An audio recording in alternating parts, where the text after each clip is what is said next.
여기까지 말씀입니다. 여호수아 14장 6절에서 12절 말씀, 우리 한 절씩 번갈아 가며 말씀 읽겠습니다. 그때에 유다 자손이 길갈에 있는 여호수아에게 나오고 그니스 사람 여분네의 아들 갈렙이 여호수아에게 말하되, 여호와께서 가데스 바냐에서 나와 당신에게 대하여 하나님의 사람 모세에게 이르신 일을 당신이 아시는 바라.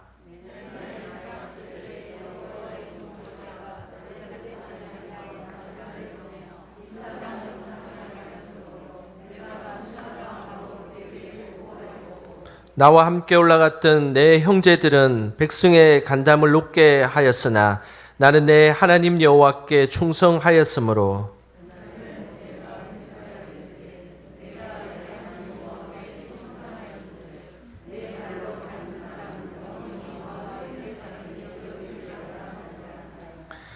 이제 보소서, 여호와께서 이 말씀을 모세에게 이르신 때로부터 이스라엘이 광야에서 방황한 이 45년 동안을 여호와께서 말씀하신 대로 나를 생존하게 하셨나이다. 오늘 내가 85세로 돼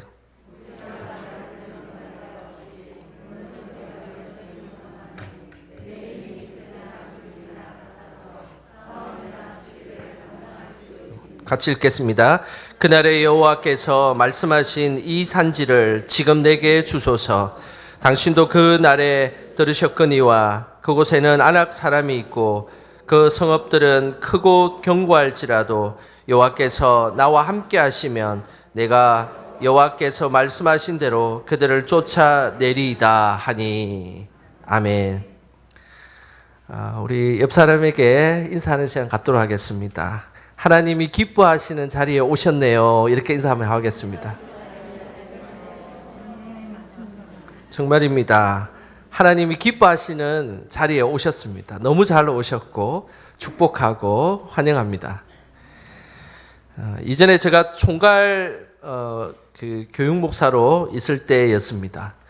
항상 그 11월쯤 되면 교사 지원서를 받았습니다.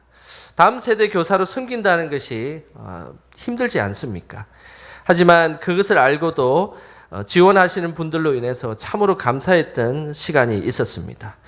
그때 기억나는 교사 지원서 내용이 하나 있습니다.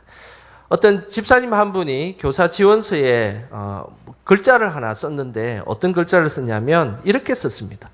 필요한 부서가 있으면 어디든지 가겠습니다. 너무 멋지지 않습니까? 지원하는 그 부서가 영화부부터 청년부까지 많은 지원할 부서들이 있었습니다. 그리고 그것을 표기하는 것들이 있었는데 필요한 부서가 있으면 어디든지 가겠다라고 쓰신 것이었습니다. 그때 그 지원서를 들고 제가 너무나 감격해서 그 사무실에 있는 목사님들에게 막 자랑했던 기억이 아직도 생생합니다. 우리 영광교회에도 이런 분들이 많이 계십니다. 갑자기 기도 순서 맡은 분이 사정이 있어서 기도를 못하게 되는 일들이 왕왕 있죠. 그때에 늘 그 기도의 자리를 채워주시는 분이 있으십니다. 그리고 어떤 특정 봉사의 자리가 긴급하게 필요하다라고 광고를 하거나 어떤 이야기를 들으면 말없이 그 봉사의 자리에서 지원해주고 계신 분이 계시다는 것입니다. 그리고 교회에서 세운 예산 외에 특별한 재정이 필요하다 하면 물질의 양을 떠나서 자원해서 물질로 돕는 분들이 계십니다. 참으로 감사드리고 참으로 고마운 분들이시죠. 교회는 그리스도의 몸입니다. 몸에는 어떠한 곳이 고장나거나 영양이 부족하면 병이 날 수가 있습니다. 그래서 그 부족한 곳을 고치고 치료해야 몸이 건강해집니다.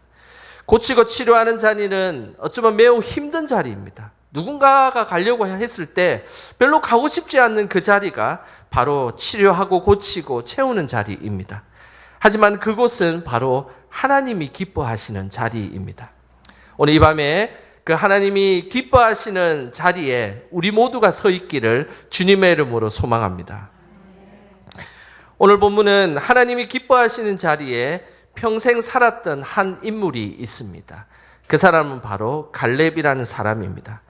갈렙은 순수 유다 지파는 아니었지만 그나스 족속이 유다 지파에 편입되면서 그들은 유다 지파 사람이 되었습니다. 갈렙은 출애굽 1세대가 모두 광야에서 죽었지만 요수아와 갈렙만이 가나안 땅에 들어간 유일한 사람이었습니다. 갈렙의 인생을 보면 늘 하나님이 기뻐하시는 자리에 있었던 사람이었습니다. 갈렙이 하나님이 기뻐하시는 자리에 있었던 그 비결이 무엇일까요? 어떻게 갈렙은 항상 하나님이 기뻐하는 자리에 있었고 그리고 그곳에서 하나님을 높였을까요? 그 이유는 하나님 중심의 사람이었기 때문입니다. 자신의 마음과 생각 그리고 판단과 행동이 모두 하나님 중심으로 살았던 사람이기에 그는 늘 하나님께 기쁨이 되었고 하나님의 중심에 하나님을 모신 사람이었습니다. 그 사실을 오늘 읽은 본문에 잘 말씀해 주고 있습니다. 금방 읽은 여호수아서 14장 6절에서 12절 말씀, 우리 성경을 다시 한번 펴볼까요? 여호수아서 14장 6절에서 12절 말씀에 보면 갈렙의 주옥과 같은 믿음의 고백이 나오는데 제가 문제를 하나 내겠습니다. 이 6절에서 12절을 잘 살펴보면 하나님, 여호와, 하나님 또는 여호와라는 단어가 몇 번 나오는지 한번 찾아보시길 바랍니다. 잠시 시간을 드리겠습니다.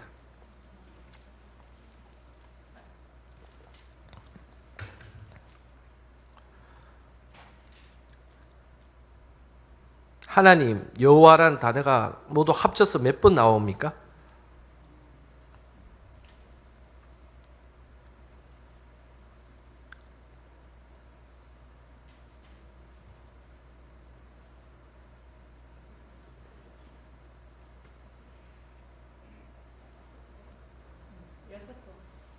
여섯 번보다 더 나옵니다. 예. 조금 더 보태 주십시오. 예, 맞습니다. 12번이 나옵니다. 찾으신 분들이 많으시네요. 예, 맞습니다. 하나님이라는 단어와 여호와라는 이 단어가 이 갈렙이 고백하는 이 본문에는 무려 12번이나 나옵니다.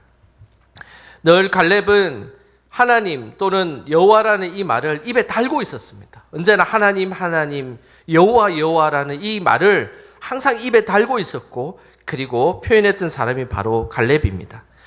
어떤 일을 해도 하나님, 어떤 생각을 해도 하나님, 어떤 행동을 해도 하나님, 그리고 어떤 말을 해도 하나님이라는 표현을 계속해서 입에 달고 다녔던 사람, 그 사람이 바로 갈렙이라는 사람입니다.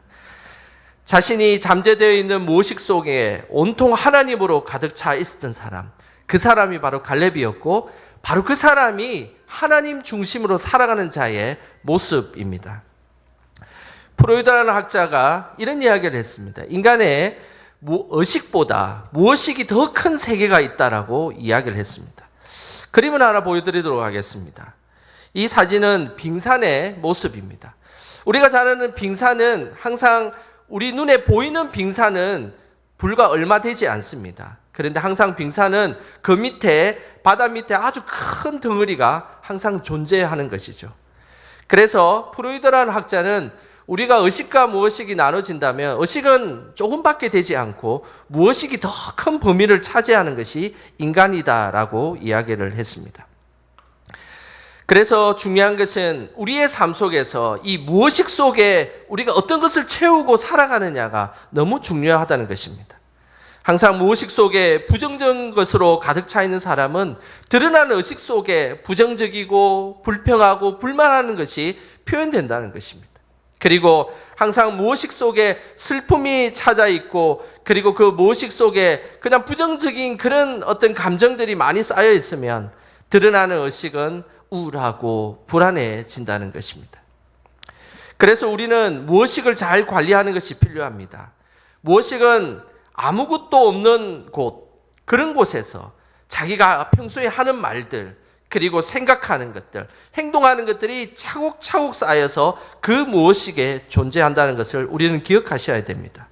누군가에게 보이기 위한 말과 행동이 쌓이는 것이 무의식이 아니라 아무것도 없는 곳, 그리고 가정과 같이 친숙한 곳, 그리고 너무나 친한 사람들에게 내가 함부로 내뱉는 말들, 함부로 생각하는 생각들, 이런 것들이 차곡차곡 쌓이면 무의식 속에 그것이 쌓여서 어느 날 의식 속에 갑자기 툭 튀어난다는 사실입니다. 그래서 믿음의 사람은 늘 무의식 속에 믿음을 채워야 합니다. 무의식 속에 믿음을 채우는 가장 중요한 방법, 그리고 가장 좋은 방법이 무엇일까요? 그것은 바로 기도하는 것입니다.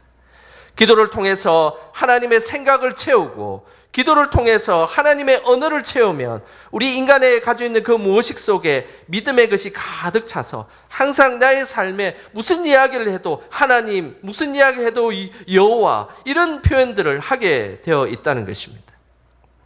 오늘 갈렙은 항상 그의 삶 속에서 이야기를 할 때 하나님에 대한 이야기, 그리고 여호와에 대한 이야기, 그리고 믿음에 대한 이야기를 끊임없이 쏟아내고 있다는 사실을 우리는 기억하셔야 됩니다. 그것이 바로 하나님 중심적으로 살아가는 자의 모습입니다. 결국 하나님의 것으로 가득 차 있는 사람, 그 사람이 하나님 중심에 있는 사람이고, 그리고 이 사람을 하나님은 기뻐하신다는 사실입니다. 갈렙은 무의식 속에 하나님의 언어와 생각을 가득 채운 하나님 중심의 사람이었습니다. 그래서 말을 할 때마다 하나님께서 이렇게 하셨습니다. 하나님께서 이렇게 행하셨습니다. 여호와께서 우리를 이렇게 도우셨습니다. 여호와께서 지난날 나의 삶의 여정 가운데 함께 하셨습니다. 그리고 여호와께서 나의 삶에 함께 하실 것입니다. 라는 그 하나님의 언어들을 끊임없이 쏟아낼 수 있는 사람, 그 사람이 바로 갈렙이었습니다. 우리 믿음의 성도들도 하나님의 언어, 그리고 하나님의 것들을 항상 쏟아내는 저와 여러분 되시기를 주님의 이름으로 축복합니다. 이런 하나님 중심으로 살았던 갈렙의 인생에는 아주 세 번의 중요한 때가 있었습니다. 먼저 갈렙의 40세의 모습입니다. 오늘 성경은 40세의 모습을 이렇게 말씀하고 있습니다. 우리 7절입니다. 우리 7절 다 같이 함께 읽겠습니다. 내 나이 40세에 여호와의 종 모세가 가데스 바냐에서 나를 보내어 이 땅을 정탐하게 하였으므로 내가 성실한 마음으로 그에게 보고하였고. 이 말씀은 민수기 13장과 14장을 배경으로 하고 있습니다. 이스라엘이 40년 광야 생활을 끝내고 이제 약속의 땅 가나안 땅에 도착하기 직전이었습니다. 모세는 12지파 중에서 한 명씩 차출해서 12명을 가나안 정탐꾼으로 보내었습니다. 40일 동안 정탐을 하고 돌아온 12명 중에 10명은 이렇게 보고를 했습니다. 그 땅은 성읍이 견고하고 사람들은 거인 족속, 아낙 족속입니다. 우리는 도저히 그곳을 이길 수가 없습니다. 도저히 상대할 수도 없고 이길 수도 없는 것입니다. 라는 그 무의식 속에 잠재된 불신앙적인 요소를 깔고 사람들에게 이야기를 한 것입니다. 이 소식을 들은 모든 백성들이 모세와 아론을 원망하면서 차라리 우리가 그냥 애굽에서 죽든지 광야에서 차라리 죽는 것이 더 나았는데, 지금까지 이렇게 고생해가지고 왔는데 이제 우리는 그곳에서 죽는 것은 너무나 억울합니다라고 그들은 소리쳤습니다. 그때에 옷을 찢으며 한탄해하는 사람이 있었습니다. 바로 여호수아와 갈렙이었습니다. 민수기 14장 8절에 이들은 이렇게 하나님 앞에 고백하였습니다. 우리 민수기 14장 8절 말씀 같이 읽겠습니다. 여호와께서 우리를 기뻐하시면 우리를 그 땅으로 인도하여 들이시고 그 땅을 우리에게 주시리라. 이는 과연 젖과 꿀이 흐르는 땅이니라. 이들은 믿음의 눈으로 가나안 땅을 바라보았습니다. 하나님이 기뻐하시면 그 땅을 우리에게 주실 것입니다. 그리고 분명히 우리를 인도할 것입니다라고 고백했던 것입니다. 40세의 갈렙은 다른 지파 사람들과 달랐습니다. 다른 사람들은 여전히 인간적인 눈으로 판단하고 원망하고 걱정과 슬픔 속에 사로잡혀 있었지만, 갈렙은 힘들고 어려운 두려운 곳일지라도 하나님이 함께 하시면 모든 것이 가능하다는 믿음의 눈으로 그는 바라보고 있었던 것입니다. 이것이 40세의 갈렙의 모습입니다. 우리도 항상 기도해야 할 것입니다. 하나님 믿음의 눈을 열어 주시옵소서. 하나님이 함께 하시면 그곳이 아무리 광야 같은 그런 길이라도 하나님께서 함께 하시면 그곳이 젖과 꿀이 흐르는 땅이 될 것입니다 라고 우리는 항상 기도해야 하는 것입니다. 믿음의 눈을 열어 주를 바라보시는 저와 여러분 되시기를 소망합니다. 두 번째로 갈렙에게 중요한 또 나이가 있습니다. 그때는 바로 85세 때입니다. 오늘 10절에서 이렇게 말씀하고 있습니다. 우리 10절 말씀 같이 함께 읽겠습니다. 이제 보소서, 여호와께서 이 말씀을 모세에게 이르신 때로부터 이스라엘이 광야에서 방황한 이 45년 동안을 여호와께서 말씀하신 대로 나를 생존하게 하셨나이다. 오늘 내가 85세로 돼. 갈렙은 40세 때에 믿음을 가지고 담대히 가나안 땅을 정복했던 위대한 인물이었습니다. 그리고 45년이라는 긴 세월이 흘렀습니다. 그리고 지금 이 시점은 85세가 되는 시점이었습니다. 그런데 11절 후반부에도 나와 있는 것처럼 그때나 지금이나 싸움에나 출입에 감당할 수 있습니다. 그때나 지금이나 똑같아서 내가 싸울 수 있다라고 그 강건함을 말씀하는 것입니다. 어떻게 45년이라는 세월이 지나도 갈렙은 자신의 영과 육이 강건한 사람으로 유지될 수 있었을까요? 그 내용이 12절에 잘 나옵니다. 우리 12절 말씀 함께 읽어보겠습니다. 그날에 여호와께서 말씀하신 이 산지를 지금 내게 주소서. 당신도 그날에 들으셨거니와 그곳에는 아낙 사람이 있고 그 성읍들은 크고 견고할지라도 여호와께서 나와 함께 하시면 내가 여호와께서 말씀하신 대로 그들을 쫓아내리이다 하니. 갈렙은 하나님 중심의 사람이었기 때문에 어떠한 조건과 환경을 보지 않았습니다. 왜냐하면 하나님이 함께 하시면 다 된다는 믿음의 확신을 갖고 있었기 때문입니다. 신앙인이라면 항상 가지고 있어야 되는 것이 있습니다. 눈에 보이는 환경과 조건들은 항상 우리에게 유리한 쪽으로 보일 때는 별로 없습니다. 늘 불리하고 늘 부족하고 늘 연약한 것이 우리의 삶의 환경의 모습입니다. 그러나 오늘 하나님이 함께 하시면 모든 것을 다 할 수 있다라는 믿음의 고백이 바로 신앙인의 고백인 것입니다. 하나님이 함께 하심을 믿었던 그 45년 동안 그의 신앙을 흔들림 없이 지켜주셨고, 그리고 가나안 땅이라는 그 척박한 곳에서 땅을 정복할 때 늘 하나님이 동행하여 주셨습니다. 그리고 육체의 그 건강함을 허락하여 주셔서 40세 때나 85세 때나 별반 차이 없는 강건함을 하나님께서 주셨던 것입니다. 갈렙이 취하려고 했던 헤브론이라는 이 땅은 정말 만만치 않은 땅이었습니다. 이곳에는 철병거가 있었고, 그리고 다른 이스라엘 사람들이 아무리 수차례 정복하려고 해도 정복할 수 없는 땅이었습니다. 그리고 헤브론에는 아낙 자손이 살고 있었습니다. 이 아낙 자손은 그인 족속입니다. 당시 팔레스타인에는 이런 속담이 있습니다. 누가 아낙 자손을 능히 당할 수 있을까라는 것이 속담일 정도로 아낙 자손을 당할 수 있는 것은 불가능하다라고 사람들은 속삭이며 이야기를 했었습니다. 아낙 자손도 덩치가 크고 상당히 아주 좋은 최강의 피지컬을 자랑하고 있지만, 그러나 더 중요한 것은 헤브론의 아낙 자손들은 더 컸다라고 기록하고 있습니다. 아낙 자손이 그인 족속인데 그 중에서 헤브론에 있는 아낙 자손은 아낙 자손 중에서도 더 큰 아낙 자손, 최강의 피지컬을 자랑하는 그인 족속이라고 말씀하고 있는 것입니다. 뿐만 아니라 헤브론은 해발 1000m나 되는 요새와 성을 가지고 있었기 때문에 쉽게 그 성을 함락한다는 것은 불가능한 일이었습니다. 그래서 이스라엘 백성들이 그 가나안 땅에서 이 헤브론만큼은 어떻게 좀 정복해 보고 싶어서 이렇게 정복해 보고 저렇게 해보고 해왔지만 더 이상 정복할 수가 없고 미루고 했던 땅이 바로 헤브론이었습니다. 하지만 갈렙은 하나님이 함께 하시면 이 모든 것을 이길 수 있고 담대하게 선포하고 실천하며 그곳을 점령하기 시작했습니다. 그 결과는 어떻게 되었을까요? 바로 15절에 그 내용이 나옵니다. 우리 15절 같이 함께 읽어보겠습니다. 헤브론의 옛 이름은 기랏 아르바라. 아르바는 아낙 사람 가운데서 가장 큰 사람이었더라. 그리고 그 땅에 전쟁이 거쳤더라. 끝내 갈렙은 하나님을 의지하며 헤브론을 차지하였습니다. 아낙 자손 중에서도 그 거인 족속 중에서도 더 큰 거인 족속이 있었던 그 헤브론을 갈렙이 점령하자 성경은 이렇게 기록하고 있습니다. 그 땅에 전쟁이 거쳤더라. 더 이상 전쟁할 필요가 없었던 것이죠. 갈렙이 그곳을 정복했기 때문입니다. 갈렙은 가장 힘든 곳을 스스로 선택한 사람입니다. 과거에 나와 함께 하셨던 그 하나님이 지금도 나와 함께하고 계시다면 가장 힘들고 어려운 곳을 나는 가도 그곳에 승리할 것이라는 믿음의 확신을 가지고 있었습니다. 그리고 실제 그 땅을 실천하고 그리고 담대히 나아가서 정복했었습니다. 우리의 삶도 마찬가지입니다. 힘들고 어려운 것은 누구나 선택하기를 싫어합니다.